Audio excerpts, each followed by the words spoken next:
শান্তিনিকেতন আসাটার আগে থেকে কোনো রকম প্ল্যান ছিল না। হঠাৎ করেই খুব অল্প দিনের মাথাতেই ঠিক করলাম, না আমাদের শান্তিনিকেতনে আসতে হবে। কিছু এত প্রয়োজনীয় কাজ পড়ে গেছে যেগুলো না করলেই নয়। তো সেই জন্যে খুব হুটহাট করেই আসাটা স্থির হয়েছিল। এত গরম সেদিন শান্তিনিকেতন পৌঁছে বাড়িতে ঢুকে আর কিচ্ছু খেতে ইচ্ছে হলো না। একটু সেদ্ধ ভাত করেছি, ডিম সেদ্ধ, আলু সেদ্ধ, ভাত। আর ঢুকতেই এতগুলো আম দিয়ে গেল।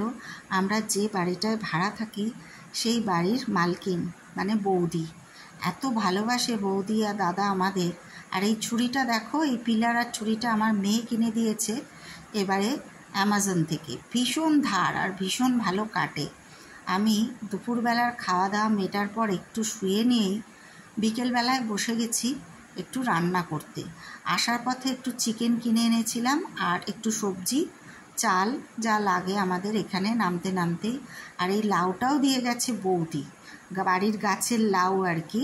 তা আমার জন্য আমি আসবো শুনে একটা রেখে দিয়েছিল। এই দাদা বৌদির আন্তরিকতার শেষ নেই, মানে কে বলবে ওনারা আমাদের বাড়িওয়ালা। মনে হয় যেন কোনো রকম মানে বহুদিনের সম্পর্ক, আত্মীয়তা গড়ে উঠেছে একটা। আর আমার এই ঝুড়িটা তো সবাই জানো, আমি আসলেই মশলাপাতি, তেল নুন সবই কিছুটা নিয়েই আসি সঙ্গে করে। তাই এসে অনেক কিছু বাজার করার খুব একটা প্রয়োজন হয় না, যেটুকু কাঁচা সবজি বাজার লাগবে সেটুকুই। মাছ তো তখন পাই না, তাই ডিম অগত্যা।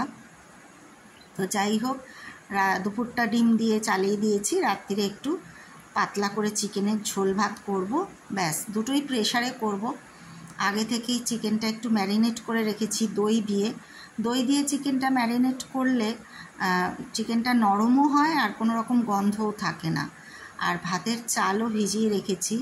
আর আমাদের অজয় আসার সময় ওর দাদা যেহেতু রাতে ভাত রুটি মিশিয়ে খায়, তাই রুটি করেই দিয়েছিল, এনেই সব ফ্রিজে তুলে দিয়েছি। আর এটা তো আমার জানোই যন্ত্রটা, সেটা আমার মশলা করতে লাগে, পেঁয়াজ টিয়াজ কাঁচা লঙ্কা এগুলো কুচি করতে, ওটাও আমি সঙ্গে নিয়ে আসি।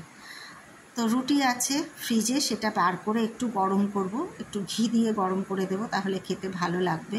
ফ্রিজ এখন ফাঁকাই, কালকে বাজার করব, তারপরে সব আর কি ভর্তি হবে পরের দিন। আর আসার পথে ট্রেন থেকে এই আমসত্ত্বটা কিনেছি, বর্ধমান থেকে উঠেছিল, খুব সুন্দর আমসত্ত্বটা।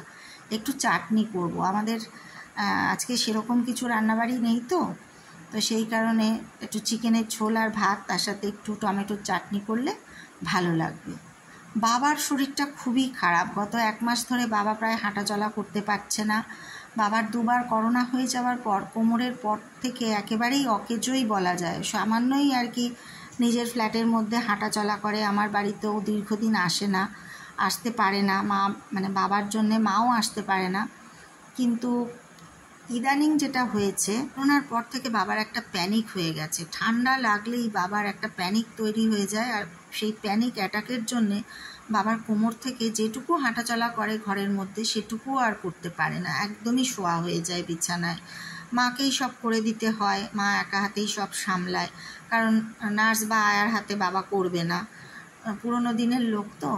তো দাদা আমাদের দেখালো আস্তেই যে দেখুন আপনাদের নিচের সোফাটার কুশন কাভার চেঞ্জ হয়েছে, একটা ইনভার্টার আনা হয়েছে, নতুন এই জিনিসগুলো সংযোজন হয়েছে। তো এভাবেই আমাদের প্রথম দিনটা কেটেছিল। রাত প্রায় তখন 11:30। আমরা প্রেশারে ভাত আর চিকেনের ঝোল বানাবো, তারপরে খেয়ে দিয়ে শুয়ে পড়বো। পরের দিন আবার নতুন গল্পটা এবারে একটু সারপ্রাইজ, সেটা আমাদের ব্লগে দেখতে পাবে। আজ তাহলে এ পর্যন্তই থাক, আবার কালকে দেখা হবে। সবাইকে জানাই শুভরাত্রি, ভালো থেকো, টাটা।